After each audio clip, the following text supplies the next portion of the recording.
बचाओ, देश बचाओ कॉन्फ्रेंस में,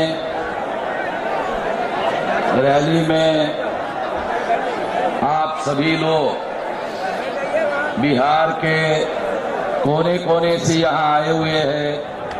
सबसे पहले आपके आने के लिए मैं आप लोगों का शुक्रिया अदा करता हूँ।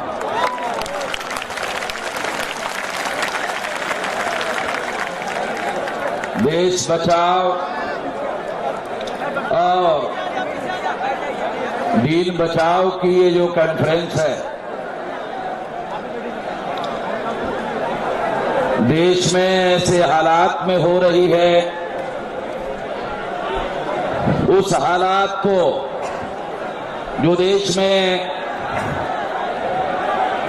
पैदा की गई है, जानबूझकर हालात पैदा किए गए हैं, उस हालात को समझना होगा, उस हालात को जानना होगा,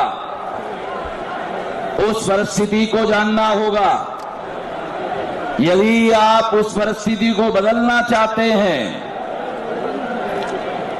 यदि आप उस हालात को बदलना चाहते हैं, तो सबसे पहले आपको उस हालात को जानना होगा, उस हालात को, उस परिस्थिति को जानना होगा। साथियों, 26 जनवरी 1950 को जब देश में संविधान पर अमल शुरू हुआ और संविधान पर अमल शुरू होने के बाद 1952 को जब पहले ही लोकसभा का चुनाव हुआ, उस चुनाव में पंडित जवाहरलाल नेहरू ने 3.5% ब्राह्मणों को 60% टिकटें दी और 47% ब्राह्मण भारत के संसद पर काबिज करवाया। अभी तक बहुत सारी तकरीरें आपने सुनी। अभी जो बात मैं आप लोगों को बता रहा हूं कि आज देश के हालात बने हैं ऐसे, क्यों बने हैं, उस परिस्थिति को जानना होगा, उस कारण को जानना होगा।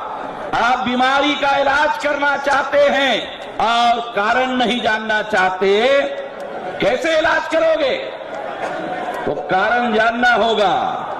कोई भी डॉक्टर जब उसके पास कोई मरीज जाता है तो जाते ही इंजेक्शन नहीं लगाता, पहले वो डायग्नोसिस करता है, उस बीमारी का कारण ढूंढने की कोशिश करता है, उसके बाद इलाज करता है। मैं वो डायग्नोसिस आपके सामने रखना चाहता हूं, जिससे आप लोगों को पता चले कि देश के हालात ऐसे क्यों बने, क्यों ऐसे परिस्थितियां बनी है। तो पहली लोकसभा का चुनाव में 3.5% ब्राह्मणों को पंडित जवाहरलाल नेहरू ने 60% टिकटें दी, 47% ब्राह्मण चुनवा कर लाए। लोकसभा सेक्रेटरीएट के आंकड़े बता रहा हूं और चुनाव आयोग के आंकड़े के आधार पर बता रहा हूं, डॉक्यूमेंट्री एविडेंस के आधार पर बता रहा हूं, कोई काल्पनिक बातें नहीं है। इसलिए साथियों, मैं आप लोगों को ये बात समझाने के लिए बता रहा हूं। और जब भारत के संसद पर 3.5% ब्राह्मणों का कब्जा हुआ, कब्जा होने के बाद ऐसे कानून बनाए गए, ऐसे कानून बनाए गए। अगर आज के तारीख की डाटा, आज के तारीख का आंकड़ा अगर आप जान लो, 2009 के लोकसभा में 5 नेशनल लेवल की पार्टियां अकेले ब्राह्मणों की थी। कांग्रेस ब्राह्मणों की पार्टी जब 1885 को बनी, चटर्जी, मुखर्जी, बैनर्जी, गोखले, तिलक, आगरकर, इन्होंने कांग्रेस बनाई थी। और हम लोगों को कहा था कि आजादी की लड़ाई में सब लोगों को हिस्सेदारी मिलेगी। ये उन्होंने कहा था। ये डॉक्यूमेंट्री एविडेंस है जिसके आधार पर मैं ये बात कह रहा हूं। और जब चुनाव हुआ तो डॉक्यूमेंट्री एविडेंस ये कहता है कि ऐसा नहीं हुआ। 3.5% ब्राह्मणों को 60% टिकटें दी और दूसरे लोगों के अधिकारों पर अतिक्रमण हुआ। जिन लोगों ने आजादी हासिल करने के लिए शहीदी स्वीकार की, जिन लोगों ने कुर्बानियां दी, जो लोग आजादी के लिए शहीद हुए, तो क्या आजादी मिलने के बाद ब्राह्मणों का राज स्थापित करने के लिए ये आजादी हासिल की गई थी? बिल्कुल नहीं। इसका मतलब सीधा सीधा है, आजादी में जो लोगों ने कुर्बानियां दी, जिन लोगों ने शहीदी स्वीकार की, ये उन लोगों के साथ गद्दारी थी, धोखाधड़ी की बात थी। आज साथियों, देश में 5 नेशनल लेवल की पार्टियां हैं। पहली कांग्रेस, दूसरी भारतीय जनता पार्टी, जिसको बनाने का काम पंडित अटल बिहारी वाजपेयी ने किया। तीसरी पार्टी भारत की कम्युनिस्ट पार्टी, श्रीपाद अमृत डांगे, ये बॉम्बे का ब्राह्मण, उसने बनाया। चौथी मार्क्सवादी कम्युनिस्ट पार्टी, ये केरला के नंबूद्री ब्राह्मण EMS नंबूद्रीपाद ने बनाई। और 5वीं नेशनल पार्टी बंगाल की ममता बनर्जी ने तृणमूल कांग्रेस बनाई। आज 5 नेशनल लेवल की पार्टियां अकेले 3.5% ब्राह्मणों की है। इन्हीं लोगों का राज है। आज कांग्रेस जाती है तो बीजेपी आती है, बीजेपी जाती तो कांग्रेस आती है, नागनाथ जाता है तो सापनाथ आ जाता है, सापनाथ जाता है तो नागनाथ आता है, नागनाथ डसले तो भी मरना तय है, सापनाथ डसले तो भी मरना तय है। तो ये जो हालात है, ये जो परिस्थिति है, इस परिस्थिति को जानना, इस परिस्थिति को समझना बहुत ज्यादा जरूरी है। आज लोकतंत्र सारे दुनिया में 4 पिलर पर खड़ा है। विधायिका, जहां लोग चुनकर जाते हैं, भारत के संसद में 2009 में 375 सीटों पर ब्राह्मणों के पार्टियों का कब्जा था, जो आउट ऑफ 543 सीटों में 375। और 2014 में 411 सीटों पर ब्राह्मणों के पार्टी का कब्जा था। अगर देश में ईमानदारी से चुनाव हो तो ब्राह्मण ग्राम पंचायत का पंच चुनकर नहीं आ सकता। सरपंच कहां से बनेगा? 3.5% वोटों के आधार पर ब्राह्मण ग्राम पंचायत का सरपंच चुनकर नहीं आ सकता। तो गांव का सरपंच कैसे बनेगा? जो गांव का सरपंच नहीं बन सकता, वो देश के पंचायत का प्रधानमंत्री बना रहे हैं। क्या ये ईमानदारी से संभव है? बिल्कुल संभव नहीं है। इसलिए साथियों, कानून और संविधान के विरोध में जाकर ये सारा का सारा मामला हो रहा है। कानून और संविधान के विरोध में जाकर ये सारे चुनाव हो रहे हैं। ईवीएम के बारे में पता नहीं आप लोगों को जानकारी है या नहीं है। मैं सुप्रीम कोर्ट तक जाकर ईवीएम के विरोध में लड़ाई लड़ा और 24 अप्रैल 2017 को सुप्रीम कोर्ट ने मेरी केस में मेरे फेवर में जजमेंट दिया और कहा कि सारे देश में हर ईवीएम मशीन को पेपर ट्रेल मशीन, घोटाला पकड़ने वाली मशीन लगाकर 2019 का चुनाव होगा। तो मैं जानता हूं ईवीएम मशीन में कैसे घोटाला होता है। मेरे पास उसके डॉक्यूमेंट्री एविडेंस है जो मैंने सुप्रीम कोर्ट को दिए। मैं इस बात को जानता हूं और इसके आधार पर इन लोगों ने सत्ता पर कब्जा किया हुआ है और इस तरह से साथियों संसद पर इनका कब्जा है। दूसरा है लोकतंत्र का पिलर कार्यपालिका, आईएएस, आईपीएस, आईआरएस अधिकारी, इनकी संख्या आज की तारीख में 79.2%, यानी लगभग 100 में 80% ब्राह्मण और तत्सम ऊंचे जाति के लोगों का प्रशासन पर, भारत के प्रशासन पर कब्जा है। जो एमएलए चुनकर आता है, जो एमपी चुनकर आता है, जो मंत्री चुनकर आता है, वो 5 साल के लिए रहता है। जो आईएएस चुनकर आता है वो कम से कम 30 साल और ज्यादा से ज्यादा 35 साल तक रहता है। हमें मालूम होना चाहिए ये आईएएस अधिकारी, आईपीएस अधिकारी, आईआरएस अधिकारी 30-35 साल तक राज करता है। Minute to minute, Awadh to Awadh, day to day हम लोगों को जो परेशानी होती है, एससी को, एसटी को, ओबीसी को, माइनॉरिटी को जो डे टू डे परेशानी होती है, मिनट टू मिनट परेशानी होती है, वो ये प्रशासन से होती है। हमारे लोग जब पुलिस चौकी में जाते हैं तो पुलिस चौकी में जाने के बाद एफआईआर तक नोंद नहीं होता। आजादी मिली, एक किस्म की आजादी है। इस देश में एक शहरी, एक सिटीजन का पुलिस चौकी में एफआईआर नोंद नहीं होता, एफआईआर नोंद नहीं होता। और इस देश में सुप्रीम कोर्ट को एफआईआर नोंद करने के लिए आदेश देना पड़ता है। उस देश का लॉ एंड ऑर्डर कितना खराब होगा अब अंदाजा लगा सकते हैं। सुप्रीम कोर्ट को एफआईआर दाखिल करने के लिए आदेश देना पड़ता है। उस देश की लॉ एंड ऑर्डर सिचुएशन कितनी खराब है आप अंदाजा लगा सकते हैं। इसलिए साथियों, ये प्रशासन जिनके नियंत्रण में है उसकी वजह से हो रहा है। ये दूसरा पिलर है। तीसरा पिलर है जुडिशरी। 97% ब्राह्मण और तत्सम ऊंचे जाति के लोगों का कब्जा जुडिशरी पर है और ये लोग वहां बैठकर संविधान के विरोध में फैसले देने का काम करते हैं। मैं ऐलानिया ये कह रहा हूं माइक पर कि जुडिशरी में, सुप्रीम कोर्ट में बैठे हुए जज संविधान के विरोध में जाकर फैसले देते हैं। और इसीलिए मैंने सारे देश भर में अभियान चलाया था, बेलगाम होती न्यायपालिका को लगाम कैसे लगाया जाए, ये अभियान भी हमने सारे देश भर में चलाया था। और जुडिशरी को ये चुनौती देकर कहा था कि अगर तुम में दम है तो हमें अरेस्ट करो।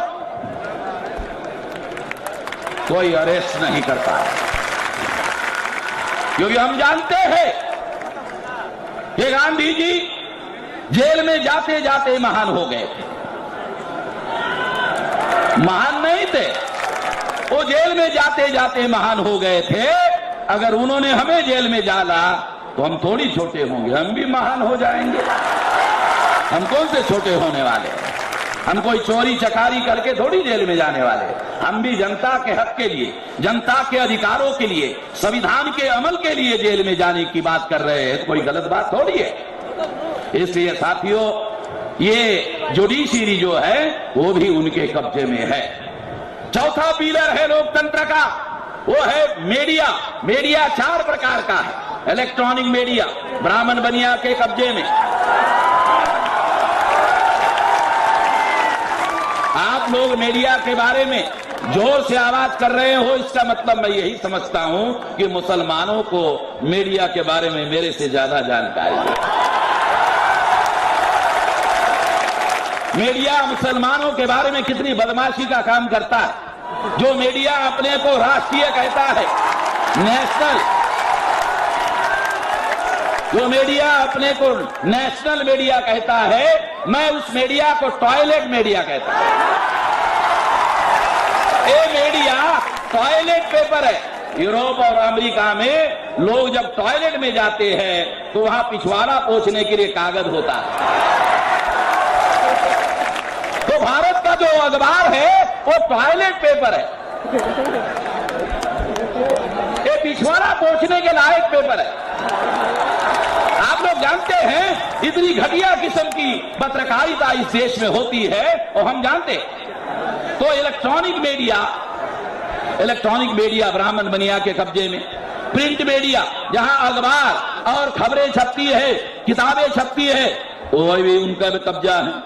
तीसरा मीडिया है ट्रेडिशनल मीडिया, मोरारी बापू, आसाराम बापू, डोंगरे महाराज, ओझा महाराज, राजा महाराज, पाजा महाराज, एलियाधर महाराज, बचा खुचा महाराज।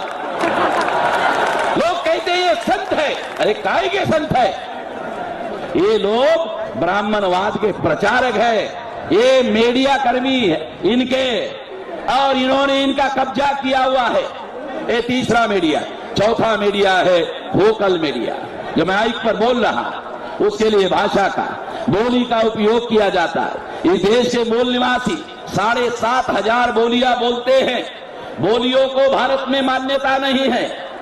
भारत में ब्राह्मण ग्रंथ भाषा बोलते हैं और ग्रंथ भाषा ही लिखते हैं, उनको मान्यता है।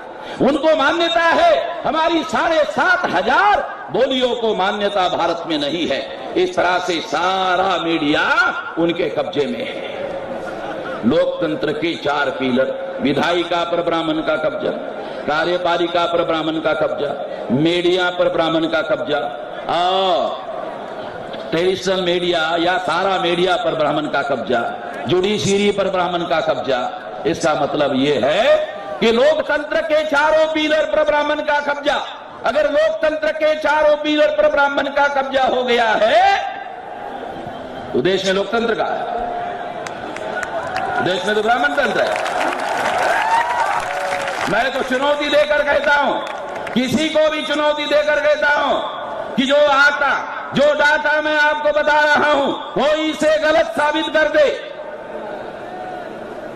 और अगर गलत साबित नहीं होता है तो सिद्ध है कि भारत की सारी व्यवस्था पर, लोकतंत्र के 4 पिलर पर यदि ब्राह्मणों का कब्जा है तो भारत में ब्राह्मण तंत्र स्थापित हो गया है, भारत का लोकतंत्र खत्म हो गया। 20 मई 1956 को बाबा साहब आंबेडकर ने वॉइस ऑफ अमेरिका में भाषण देकर जवाहरलाल नेहरू को यह चेतावनी दी थी कि यदि ब्राह्मणवाद और लोकतंत्र को साथ साथ में लेकर चलोगे तो लोकतंत्र का खात्मा होगा। बाबा साहब आंबेडकर ने 20 मई 1956 को, जब उनको डॉक्टर ऑफ लॉ संविधान लिखने के लिए कोलंबिया यूनिवर्सिटी ने जब उनको डॉक्टर ऑफ लॉ का खिताब देने के लिए बुलाया था, तब वॉइस ऑफ अमेरिका में रेडियो पर जब उन्होंने भाषण दिया था, उस भाषण में उन्होंने नेहरू को आगाह किया था, चेतावनी दी थी कि यदि तुम ब्राह्मणवाद और लोकतंत्र को साथ साथ लेकर चलोगे तो ब्राह्मणवाद लोकतंत्र को निगल जाएगा। ऐसा ही हुआ। जो 56 को बाबा साहब आंबेडकर ने कहा, ऐसे ही हुआ, और देश में लोकतंत्र के बजाय ब्राह्मण तंत्र स्थापित हो गया। ब्राह्मण तंत्र स्थापित होने के बाद हम सब लोगों को ब्राह्मणों ने प्रजा मान लिया कि हम सब प्रजा हैं और वो राजा है। उन्होंने हम लोगों को गुलाम बनाकर रखा है, और उन्होंने हमें गुलाम बनाकर रखा। तो आज मैं यहां, अभी हमारे आजमी साहब जो यहां बोलकर गए, वो कह रहे थे कि हिंदू और मुसलमानों की एकता की वजह से अंग्रेजों को भगाने में हम कामयाब हुए और भारत को आजादी हमने दिलाई। अभी वो बोलकर गए, हमारे मित्र हैं आजमी साहब, बहुत अच्छे बुलारे हैं। तो मैं उनको और तमाम आप लोगों के लिए एक और बात कहना चाहता हूं। अंग्रेजों को भगा दिया, विदेशी थे, अच्छा किया। ब्राह्मणों का डीएनए विदेशी है,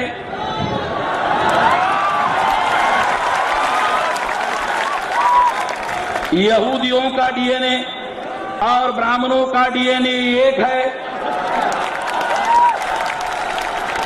यहूदियों ने मोहम्मद साहब को कितना परेशान किया था, मुझे बताने की जरूरत नहीं है। अगर यहूदियों ने मोहम्मद साहब को परेशान किया था तो उनके भाई ब्राह्मण आपको बख्श देंगे? ऐसे कैसे होगा? तो वो आपको बख्शने वाले नहीं हैं। इसीलिए आपके साथ जो नाइंसाफी हो रही है वो नाइंसाफी इसी वजह से हो रही है। और अगर अंग्रेज विदेशियों को भगाने के लिए मुसलमानों ने हिंदुओं के साथ इत्तेहाद कायम किया था,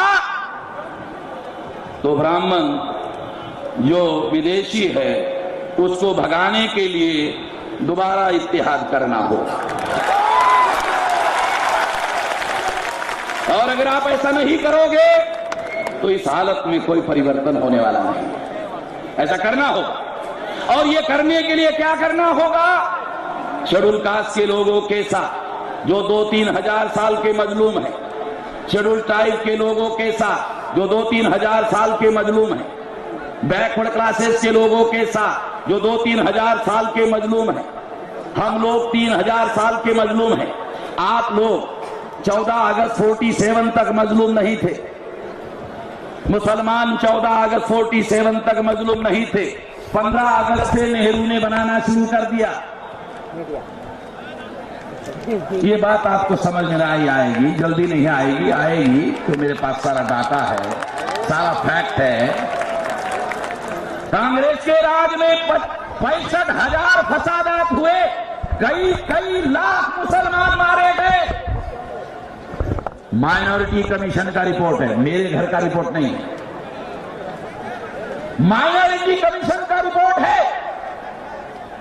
माइनॉरिटी कमीशन ने कहा 65,000 फसादात हुए, कई लाख मुसलमान मारे गए, कई लाख SC OBC के लोग हिंदू के नाम पर मारे गए। शेड्यूल कास्ट के लोग हिंदू नहीं हैं। याद रखो, मुसलमानों के अंदर इसके बारे में अगर कोई जानकारी का अभाव है, बुरा कर लो। शेड्यूल कास्ट के लोग अछूत है ब्राह्मण धर्म के अनुसार, जान लो। अछूत का मतलब है जो छूने लायक भी नहीं है। ब्राह्मण पवित्र है, शेड्यूल कास्ट अपवित्र है, छूने लायक भी नहीं है, दोनों के दोनों हिंदू है। ऐसा आप मानते हो? आप अजीब लोग हो भाई। मुझे तो आपके जानकारी पर तरस आता है। आपके 100 साल पहले के बुजुर्ग जिनका रेजोल्यूशन मेरे पास में है, और ये रेजोल्यूशन की कॉपी मैंने नोमानी साहब को दी हुई है, डॉक्यूमेंट्री एविडेंस है। 100 साल पहले के मुसलमान कायद इस बात को जानते थे कि हम हिंदू नहीं है, और आज आप हमको हिंदू कहते हैं। लोग कहते हैं कि ज्ञान आगे बढ़ता है, आप लोगों का ज्ञान घटा कैसे समझ में नहीं आया। आपके ही बुजुर्ग 100 साल पहले ये मानते थे, और आज आप हम लोगों को हिंदू मानते हैं। अजीब बात है। अरे वो तो हमको छूते ही नहीं है भाई। आप लोग तो एक तस्तरी में बिठाकर अछूतों को बिठाकर भी खाना खिलाते हैं, क्योंकि मैं तो मुसलमानों के घरों में जाकर, शादियों में जाकर एक प्लेट में 10-10 लोग मिलकर हम लोग खाना खा रहे हैं। आप तो ऐसा नहीं करते हैं। तो शेड्यूल कास्ट के लोग हिंदू नहीं है। आदिवासी को तो सुप्रीम कोर्ट भी हिंदू नहीं मानता। OBC के लोग वर्ण व्यवस्था में शूद्र माने जाते हैं। शूद्र का मतलब होता है अधिकार वंचित, अधिकार वंचित का मतलब होता है गुलाम। ब्राह्मणों का धर्मशास्त्र पढ़ लो। आप केवल पुराण पढ़ते हो, भारत में रहते हो, तो थोड़ा सा ब्राह्मणों का भी पढ़ लो ना, कितने बदमाश है। बदमाशों के दस्तावेजी सबूत है। मैं तो खुल्लम खुल्ला बोलता हूं, कहता हूं मैंने तुमको बदमाश कहा, मेरे खिलाफ केस दायर करो। करते नहीं। क्यों? उनको मालूम है मैं कोर्ट में डॉक्यूमेंट सबमिट कर दूंगा। अगर कोर्ट में सब डॉक्यूमेंट दे दूंगा तो वे क्या कर लेगा? मेरे पास तो डॉक्यूमेंट है, जो नहीं मिलता मैं लंदन से लाता हूं। तो ब्राह्मणों के सारे डॉक्यूमेंट लंदन में अंग्रेज लेके गए हैं, और ट्रांसलेशन के साथ लेके गए। वो मुझे मालूम है, मैं इस बात को जानता हूं। इसलिए साथियों, शेड्यूल कास्ट के लोग हिंदू नहीं है, शेड्यूल ट्राइब के लोग हिंदू नहीं है, OBC के लोग वर्ण व्यवस्था में शूद्र है, हिंदू नहीं है, अधिकार वंचित है, उनको गुलाम बना के रखा। तो उन लोगों को, ब्राह्मणों को, SC ST OBC के लोग हिंदू के नाम पर चाहिए, हिंदू के तौर पर चाहिए। उनको एससी ओबीसी के नाम से नहीं चाहिए, उनको हिंदू के नाम पर चाहिए। हिंदू के नाम पर क्यों चाहिए? क्योंकि फिर मुसलमानों के साथ फसाद करने के लिए उनको फौज चाहिए ना।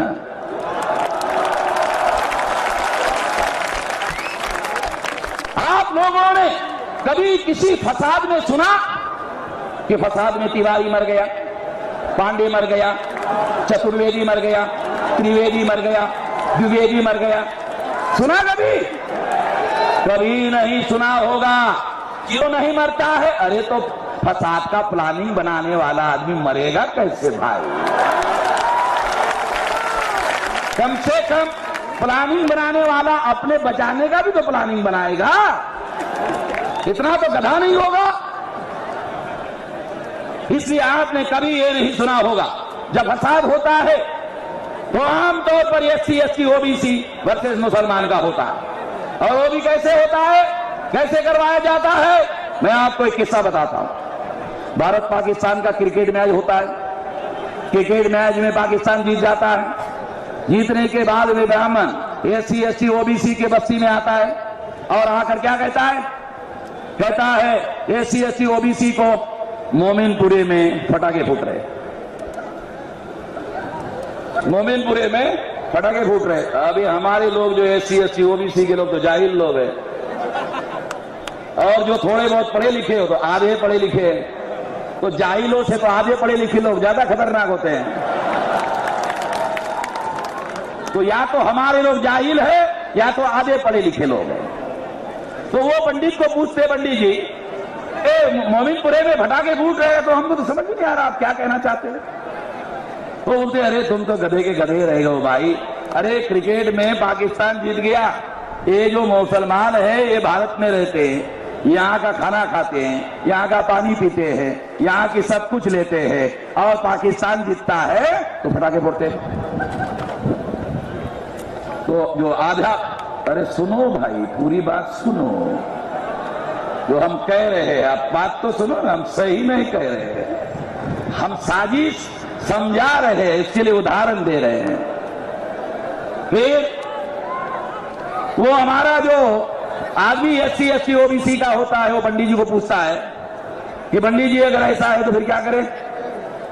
बोलता हमला करना होगा। तो हमला ये 10-5 लोग कैसे करेंगे? बोलता बस्ती में तुमको रिजर्वेशन है ना, नौकरी कहाँ है? सब बेरोजगार तो है, चलो 200-400 लोगों को, नौजवानों को इकट्ठा करो। तो 200-400 नौजवानों को इकट्ठा किया जाता है। 200-400 नौजवानों को इकट्ठा करने के बाद में पंडित जी सामने खड़ा होता है।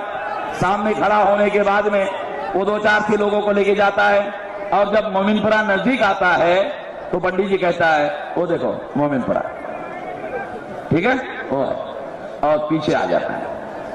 अभी दिखाया ना तुमको, मालूम नहीं था? ये देखा, ये हो मोमिनपुरा। अब वो पीछे आ जाता है, और पीछे कहां गायब होता है उसका पता नहीं चलता, पीछे आने के बाद गायब हो जाता है। और एससी ओबीसी वर्सेस मुसलमान का फसाद हो जाता है।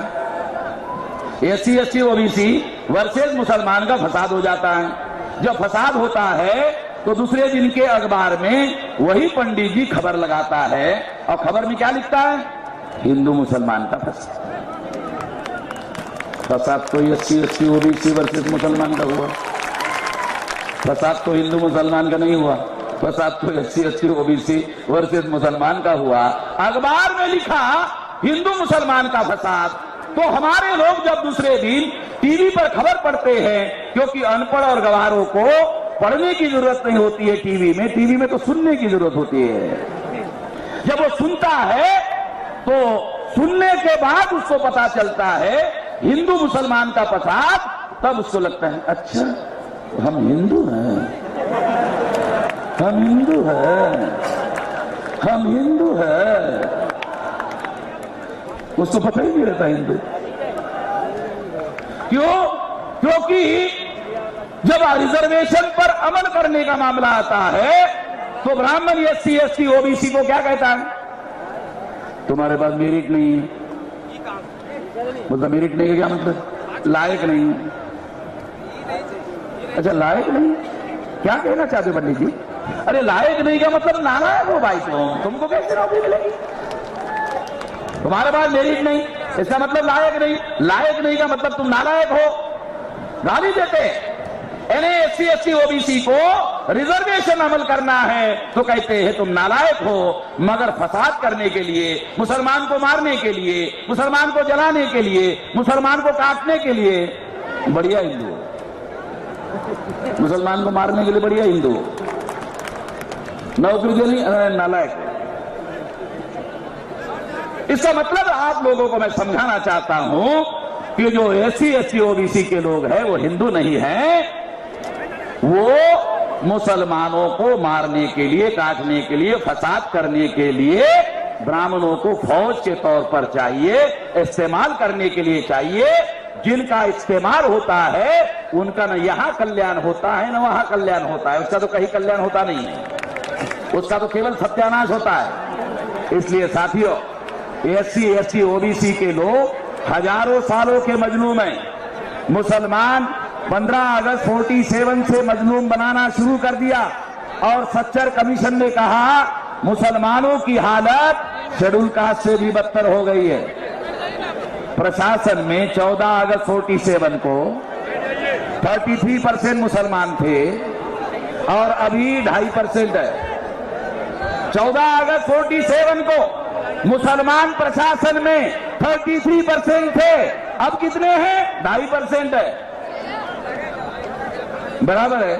जो शेड्यूल कास्ट आधा % थे वो 11% हो गए। इसका मतलब मुसलमानों की हालत शेड्यूल कास्ट से भी बदतर हो गई है। ये सच्चर कमीशन का जो रिपोर्ट है, ये भारत सरकार का रिपोर्ट है। ये रिपोर्ट डॉक्यूमेंट्री एविडेंस के तहत कहता है कि इन लोगों ने उनके शासन प्रशासन में मुसलमानों की ये दुर्दशा की। इसका मतलब ये है साथियों, आप दीन बचाना चाहते हैं, आप दस्तूर बचाना चाहते हैं। जब कांग्रेस का राज जाएगा, बीजेपी का आएगा, बीजेपी का जाएगा फिर कांग्रेस का आएगा, कांग्रेस का जाएगा बीजेपी का आएगा, दिन बचने वाला नहीं है।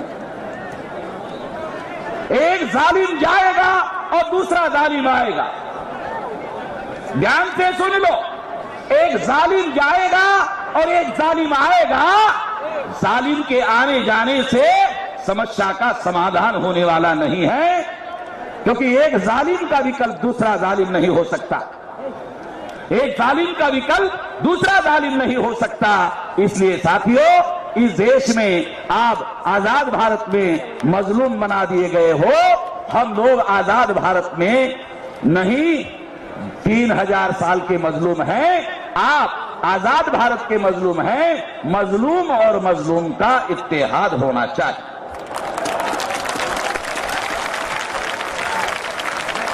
आप लोग मजलूम और जालिम का इत्तेहाद करने में लगे हुए, भला नहीं होगा। ये आजमाया हुआ नुस्खा है। ये जो नुस्खा है, ये आजमाया हुआ नुस्खा है। ये नुस्खा अगर बार बार आजमाओगे, मोहम्मद साहब कहते हैं एक सुराख से सच्चा मोमिन 2 बार नहीं डसा जा सकता। आप तो हर साल डसवा रहे हैं। सारा का सारा ज्ञान कुरान में, हदीस में सब कुछ बताया हुआ है, आप अमल कर नहीं रहे। जो है उस पर अमल कर नहीं रहे हो।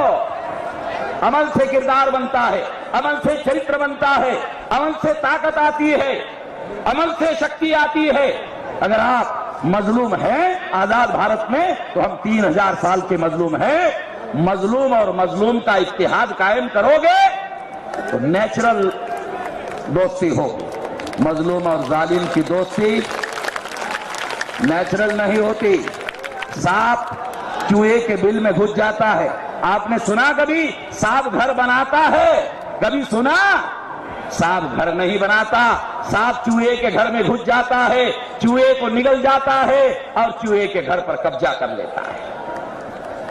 तो मैं आप लोगों को यह बता रहा हूं, ये जो जालिम है, जालिम के साथ मिलकर अगर आप इत्तेहाद कायम करोगे तो समस्या का समाधान नहीं होगा, दीन का समाधान नहीं होगा, दस्तूर भी संकट में आएगा और देश भी संकट में आएगा।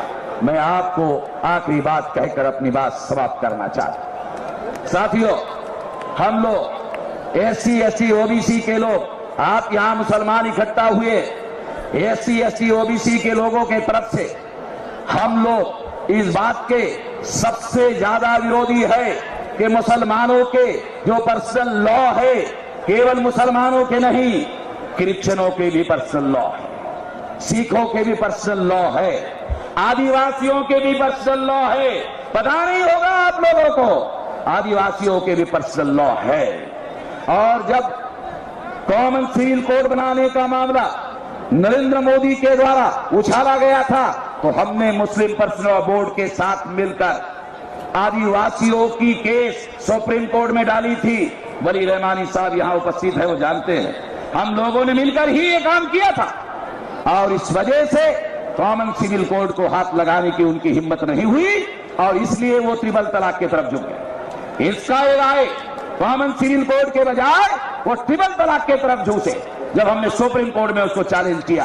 साथियों, केवल मुसलमानों का पर्सनल लॉ नहीं है, सिखों का भी है, क्रिश्चियनों का भी है, बुद्धिस्ट लोगों का है, जैनों का है, लिंगायतों का है। लिंगायत हिंदू नहीं है, 9 करोड़ लोग हैं, मगर जबरदस्ती से उनको हिंदू कहा जा रहा है।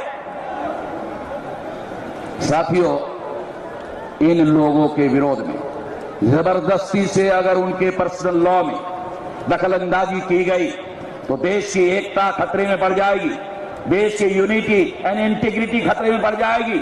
ब्राह्मणों ने एक बार भारत पर कब्जा करने के लिए भारत और पाकिस्तान 2 टुकड़े किए और मुसलमानों को बदनाम कर दिया। ब्राह्मणों ने भारत के टुकड़े किए, मेरे पास सारे डॉक्यूमेंट्री एविडेंस है।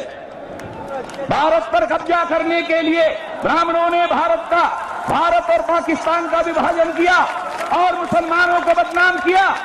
दोबारा ब्राह्मण भारत का विभाजन करने का षड्यंत्र कर रहे हैं। मैं ये कह रहा हूं, उस समय हमारे लोगों को ये बात समझ में नहीं आई थी, मगर आज जबरदस्ती से अगर किसी के पर्सनल लॉ में दखलंदाजी करने का काम होगा तो देश की एकता और अखंडता, देश की यूनिटी एंड इंटीग्रिटी खतरे में पड़ेगी और दोबारा देश विभाजन के कगार पर पहुंचेगा। मैं ब्राह्मणों को चेतावनी देकर कहता हूं कि उस समय हमारे लोग जागृत नहीं थे, अब हम लोगों को तुम्हारी राजनीति समझ में आ गई है। अभी इस देश का दोबारा बंटवारा होने नहीं देंगे, किसी भी हालत में नहीं होने देंगे। और मुसलमानों के पर्सनल लॉ में और दूसरे लोगों के भी पर्सनल लॉ में दखल नहीं देने देंगे और इसके लिए हम पूरे संगठन शक्ति के साथ आप लोगों के साथ हैं। मैं पंजाब में गया, पंजाब में 1.5 लाख सिख नौजवानों को एनकाउंटर में मारा। मैंने कहा मैं सिखों के साथ, उनके मानवाधिकार के रक्षण के लिए उनके साथ में। क्रिश्चियनों के चर्चेस पर हमले हो रहे हैं, मैं उनके कार्यक्रमों में जाकर कहा मैं तुम्हारे अन्याय के खिलाफ लड़ने के लिए तैयार हूं, मिलजुल कर लड़ते हैं। बुद्धिस्ट लोगों का गया में मंदिर है, उस मंदिर पर ब्राह्मणों का कब्जा है। आप सुनकर हैरान हो जाओ। क्या मुसलमानों को पता है कि जो बुद्धिस्ट लोगों का गया में सबसे बड़ा मंदिर है उस पर ब्राह्मणों का कब्जा है? आप लोग पता है? आप लोगों को अपने दूसरे भाइयों के बारे में भी चिंता करनी चाहिए। आप केवल अकेले की चिंता करते हो, इसलिए संकट में फंसे हुए हो। अपने जैसे दूसरे दुखी लोगों को साथ में लेकर चलना होगा और मिलजुल कर इत्तेहाद कायम करना होगा। ऐसा करने से क्या होगा? आपकी पिटाई हो रही, हमारी भी हो रही। आप अलग लड़ते हैं, आपकी पिटाई, हम अलग लड़ते हैं, हमारी पिटाई, दोनों की पिटाई हो रही। अगर आप और हम मिल जाते हैं तो पिटे पिटाए लोग इकट्ठा हो जाएंगे, और अगर पिटे पिटाए लोग इकट्ठा हो जाएंगे तो जो लोग हमारी पिटाई कर रहे हैं हम लोग उनकी पिटाई करने लायक हो जाएंगे। इसका मतलब आप इकट्ठा होकर उनकी पिटाई करना चाहते हैं, आप इकट्ठा होकर उनकी पिटाई करना चाहते हैं, मगर मैं इससे सहमत नहीं हूं। हम लोग अगर इकट्ठा होकर उनकी पिटाई करें तो लोग कहेंगे ये लोग अच्छे लोग नहीं हैं। आज हम लोग ब्राह्मणों को कह रहे तुम अच्छे लोग नहीं हो, जब हम पिटाई उनकी करेंगे वो कहेंगे तुम अच्छे लोग नहीं हो। इसलिए हम लोग इकट्ठा होंगे, इत्तेहाद कायम करेंगे, एकता कायम करेंगे और एकता कायम करने के बाद इस देश में इंसाफ कायम करेंगे। हम इत्तेहाद कायम करना चाहते हैं, वो इंसाफ कायम करने के लिए, इस दुनिया में इंसाफ कायम करने के लिए हम इत्तेहाद कायम करना चाहते हैं। हम किसी के ऊपर अन्याय करने के लिए, अत्याचार करने के लिए इकट्ठा नहीं होना चाहते, बल्कि हम लोग दुनिया में इंसाफ कायम करने के लिए इकट्ठा होना चाहते हैं। इसके लिए आप हमारा साथ दीजिए।